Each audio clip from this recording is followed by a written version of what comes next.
आशीष सैनी जी मेरे साथ हैं, प्रवक्ता कांग्रेस के तौर पर मेरे साथ जुड़े हुए हैं। बहुत स्वागत है आपका टीएनपी न्यूज में। तपोष पाल जी मेरे साथ हैं, प्रवक्ता बीजेपी के तौर पर मेरे साथ जुड़े हुए हैं। तपोष जी बहुत स्वागत है आपका टीएनपी न्यूज में। साथ ही हेमंत गुप्ता जी मेरे साथ हैं, पॉलिटिकल एनालिस्ट के तौर पर मेरे साथ जुड़े हुए हैं। हेमंत जी बहुत स्वागत है आपका टीएनपी न्यूज में। साथ ही टीएनपी न्यूज के कंसल्टिंग एडिटर गोविंद ठाकुर जी मेरे साथ स्टूडियो में मौजूद हैं। उनसे हम संपादकीय पहलू समझने का पूरा प्रयास करेंगे। सबसे पहले तपोष जी, देखिए जिम्मेदारी तो बहुत बड़ी है और सवाल पूछे तो आपसे ही जाएंगे, क्योंकि सरकार आपकी है और ये पूरी जिम्मेदारी आपकी सरकार की, आपके मंत्रालयों की या आपके द्वारा बनाई गई एजेंसियों की थी। उसके बावजूद भी अगर पेपर लीक होता है तो अब तक आपने क्या एक्शन लिया, और वास्तव में अब जब अगला पेपर होगा उसके लिए क्या ऐसी तैयारी की गई है जिससे कि पेपर लीक ना हो? देखिए, सबसे पहले तो आज राजा राम मोहन राय जी की जयंती है। उनको इस जयंती पे आप सभी लोगों को बहुत बहुत शुभकामनाएं। देखिए, ये संसदीय समिति के सामने एनटीए को बुलाया गया था और वहां पे इनसे पूछताछ की गई, और जब उनसे पूछा गया तो उन्होंने साफ साफ ये कह दिया कि हमारे यहाँ से कोई गोपनीयता, सारी गोपनीयता को मेंटेन किया गया था। परीक्षा सुरक्षा, गोपनीयता, पारदर्शिता, सब कुछ उनके हिसाब से सही था। उनके यहाँ से कोई इस तरीके की कोई लीकेज हुआ ही नहीं। वो सीधा सीधा मुकर गए। तो फिर उनसे पूछा गया कि भाई फिर आपने दोबारा फिर क्यों एग्जाम करा रहे हैं? फिर जब आपके यहाँ से लीकेज ही नहीं हुआ, सब कुछ नहीं हुआ, तो एनटीए दोबारा एग्जाम क्यों करा रही है? तो तब उन्होंने कहा कि छात्रों की विश्वसनीयता, चूंकि इस तरीके के कुछ न्यूज आए थे, उसके कारण छात्रों की विश्वसनीयता को हम जो है उसको बरकरार रखने के लिए गए। तो देखिए, एनटीए में और सीबीआई की जांच चली रही है। तो एनटीए ने ये कहा कि जब तक सीबीआई की पूरी रिपोर्ट नहीं आ जाती है, आप कृपया करके एनटीए को दोष न दें। तो इस तरीके से एनटीए ने अपना दावा किया और अपने आप को सुरक्षित रखने का पूरा प्रयास किया है। जबकि आपने देखा भी है कि कुछ एनटीए में जो लोग पेपर का वो कर रहे थे, सिलेक्ट कर रहे थे, उन लोगों ने इस तरीके की चीजों को गेस्ट पेपर बना के उस तरीके की चीजों को दिया है। हालांकि ये जांच का विषय है और सीबीआई जांच कर रही है, और अल्टीमेटली सीबीआई जब सारी चीजें देंगी तो उससे सारी चीजें सत्यापित हो जाएगी। लेकिन एनटीए की यहाँ पे बड़ी भूमिका बनती है और उनके ऊपर ये पूरी की पूरी जिम्मेदारी थी। अगर एग्जाम हो रहे हैं तो एनटीए का कहीं ना कहीं रोल तो जरूर सामने आएगा।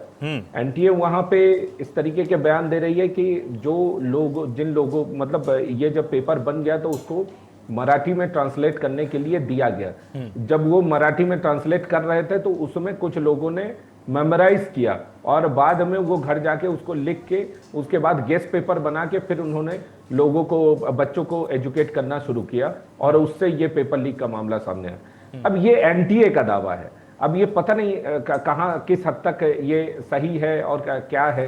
अब सीबीआई की जांच में सारी चीजें निकलेंगी, लेकिन चौंकाने वाली चीजें तो बिल्कुल सामने आई हैं। जिस तरीके के एनटीए के दावे हैं वो सही में इस पे जो है आने दीजिए, इसका सीबीआई का ये पूरा अल्टीमेटली आ जाए, उसके बाद बताते हैं। एक चीज और है, देखिए अभी नीट के एग्जाम 3 तारीख को जो है पेपर आउट हुए, और उसके बाद से ये धमाचौकड़ी मची हुई है।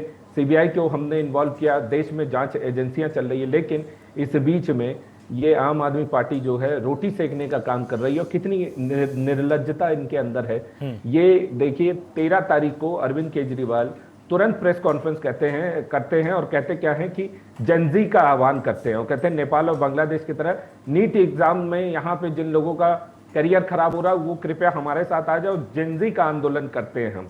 और उसके बाद फिर 15 तारीख को यहाँ पे एक सीजीआई का बयान आता है। सीजीआई वहां पे कोर्ट में सुनवाई हो रही थी और उसमें वो एक तरीके से कुछ कॉकरोच का इस्तेमाल करते हैं अपने उसमें। कुछ बेरोजगार युवा हैं जो कॉकरोच की तरह। देखिए, भाजपा इसको इंडोर्स नहीं करती, मैं भी इंडोर्स नहीं करता। उनके बयान जो भी हैं वो उनके पर्सनल बयान है, लेकिन सीजीआई के साथ और सरकार के साथ कोई लेना देना नहीं है। उसको उसके साथ जोड़ के जबरदस्ती एक कॉकरोच का पेज बनाया गया और कॉकरोच जनता पार्टी करके उसको प्रमोट किया गया, और उसको जो है भाजपा के अगेंस्ट में दिखाया गया, सरकार के अगेंस्ट में दिखाया गया। हमसे यहां से क्या मतलब है?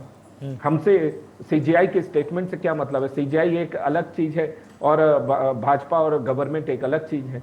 आप सीजीआई के अगेंस्ट में पेज बनाते, आप कॉकरोच करके उनको आप कोट करते, आप उनके विषय में बोलते।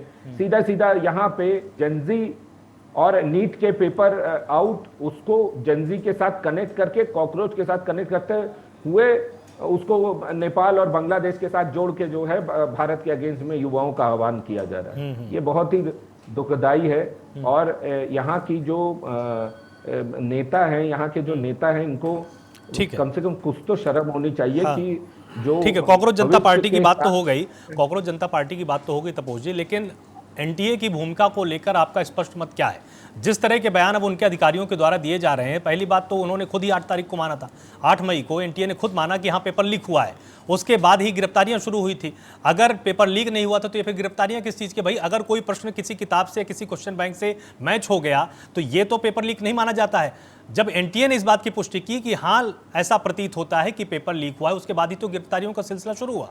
और एक अब जो पीजी का संचालक था उसने खुद जाकर उद्योगनगर थाने में शिकायत दी थी। तो एनटीए का अभी भी जो लापरवाही पूर्ण रवैया है, इस पर किस तरह का एक्शन लेगी भारत सरकार? देखिए, आपको बिल्कुल स्ट्रॉन्ग एक्शन होगा, आने दीजिए, रिपोर्ट आने दीजिए। देखिए, जनरल वीके सिंह जो कि अभी राज्यपाल हैं, उन्होंने इस पेपर लीक के बाद एक स्टेटमेंट दिया था सार्वजनिक रूप से कि आर्मी का कोई भी पेपर जो है वो लीक नहीं होता है। तो मुझे लगता है कि आर्मी के तर्ज पे, आर्मी से एनटीए को, जो भी अब एनटीए के हेड बने, जो भी बने, वो कम से कम आर्मी से इसकी जो है ट्रेनिंग ले, वहाँ के उनसे फॉर्मेट समझें। और यहाँ पे एनटीए में नो डाउट, आपने जो प्रश्न पूछा बिल्कुल सही है, एनटीए पे कड़ी कार्रवाई होनी चाहिए अगर ये दोषी पाए जाते हैं तो।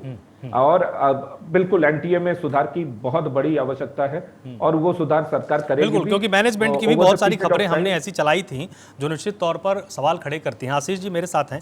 आशीष जी, नीट पेपर को लेकर देखिए अभी जो भी मामला लगातार चल रहा है पेपर लीक को लेकर, ये तो समझते आए ही, एनटीए को लेकर तमाम तरह के सवाल पहले भी छात्र उठाते आए थे, लेकिन कोई उस पर ध्यान नहीं दे रहा था। बहुत बार खबरें हम लोगों ने भी प्रसारित की थी, लेकिन वो क्योंकि एक छात्र का मुद्दा होता था या 2-3 छात्रों का मुद्दा होता था तो उसको ज़्यादा सुना नहीं गया। कई बार एनटीए के द्वारा ऐसे सेंटर बनाए गए जहां पर अब मान लीजिए कोई 200 किलोमीटर दूर से आ रहा है, उस व्यक्ति का मोबाइल कहां रखा जाएगा, उसका बैग कहां रखा जाएगा, वो पीने का पानी लेकर अंदर जा नहीं सकता है, घड़ी पहन नहीं सकता है, वो सिर्फ कलम और अपने जूते पहन के अंदर घुस जाए। इस तरह की व्यवस्था भी एनटीए के द्वारा लगातार की जाए। तो जो बच्चा पेपर देने आया है 2 घंटे के दौरान उसको लगातार चिंता तो इस बात की भी रहेगी ना कि मेरा फोन चोरी ना हो जाए, मेरा कोई बैग चोरी ना कर ले, मेरा उसमें वॉलेट रखा हुआ वो चोरी ना। तो इस तरह का मैनेजमेंट एनटीए के द्वारा पहले भी किया जाता रहा है। और अब पेपर लीक की बात आई, खुद इन्होंने स्वीकार किया, उसके बाद गिरफ्तारियां शुरू हुई और अब ये कहना है कि भाई हमारा तो ये कहना है कि पेपर लीक ही नहीं हुआ है। आशीष जी। देखिए सोन सिंह जी, हाँ, नहीं शुक्ला जी पर जी माफ कीजिएगा। मैं आपसे एक निवेदन करूंगा कि मैं अपने वक्तव्य के बाद मुझे विजुअल बंद करके मैं फोन से कनेक्ट रहूंगा और मैं पूरी डिबेट में मौजूद रहूंगा। ठीक। दूसरा, अभी एनटीए को लेकर सवाल पैदा किए गए। एनटीए का गठन किया गया, एनटीए का काम था पूरे देश में एग्जाम कराना और उस एग्जाम कराने के बाद उसके रिजल्ट आने तक की और उसकी निष्पक्षता और उसकी हर तरह की जिम्मेदारी एनटीए के अधिकारियों की थी। भाजपा के प्रवक्ता बड़ी सफाई से अपने आप को बचाकर चले गए। ये नहीं बताया कि इसमें भाजपा के लोग पकड़े जा रहे हैं और भाजपा के लोगों द्वारा ये काम किया जा रहा है। और अभी इन्होंने उल्लेख किया कि आर्मी के पेपर कभी लीक नहीं होते। आर्मी के पेपर इसलिए लीक नहीं होते क्योंकि आर्मी में तो आपको वहां मेहनत करनी पड़ेगी, पसीना बहाना पड़ेगा और खून भी बहाना पड़ सकता है। और जब आप इस सेवा में जाएंगे तो आपको देश के लिए शहीद होने का भी जज्बा आपको होगा।